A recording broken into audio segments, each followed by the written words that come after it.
ज्याप्रमाणे फळबागा असतील, मराठवाड्यामध्ये असतील, उत्तर महाराष्ट्रात असतील, विदर्भात असतील, पश्चिम महाराष्ट्रात असतील, सगळ्या भागामध्ये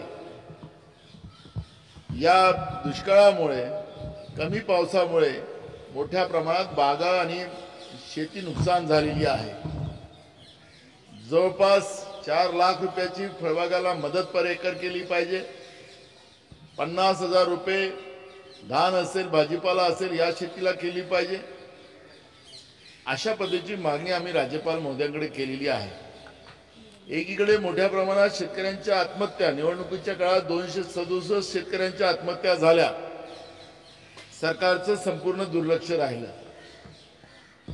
निवडणुकानंतर सरकार लक्ष घालेल हे आम्हाला वाटत होतं, पण शेतकरी यांच्यासाठी, अन्नदाता हा या सरकारसाठी नगण्य आहे, त्याची किंमत नाही, अशा पद्धतीचं राज्याचं सरकार वागताना आपण पाहतोय। निवडणुकीच्या नंतरही झपाट्यानं शेतकऱ्यांच्या आत्महत्या महाराष्ट्रामध्ये होत आहे आणि याचं मुख्य कारण सरकारचा याच्यामध्ये दोष आहे। ज्याप्रमाणे मी एक उदाहरण माननीय राज्यपाल महोदयांना सांगितलं की डायरेक्ट डीबीटीच्या योजनेच्या माध्यमातून शेतकऱ्यांना फवारणी यंत्र असतील, बियाणं असतील, औषधी असतील, खतं असतील देण्याचा जो प्रोग्राम आहे ते शासनाच्या धोरणाच्या आधारावर दिलं गेलं नाही। मुख्यमंत्र्यांच्या आदेशानं सरसकट हजारो कोटी रुपयाची खरेदी सरकारने केली।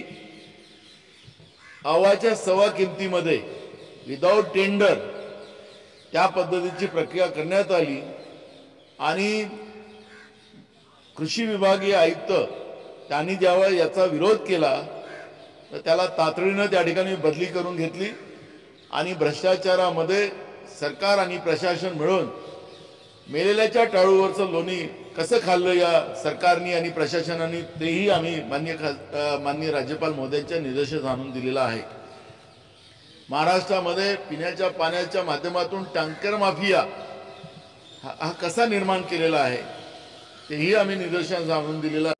आम्ही या शेतकऱ्यांच्या या अवस्थेला दुरुस्त करण्यासाठी सरसकट कर्जमाफी करावी आणि कारण की हे सरकार छत्रपती शिवाजी महाराजांच्या नावाने स्वाभिमान कर्जमाफी योजना केली होती। त्यावेळेस कोणी ग्रामपंचायत मेंबर आहे, कोणी पंचायत समितीचा आहे, कोणी बाबू आहे, चपरासी आहे, असं त्यांनी विभागणी केली होती।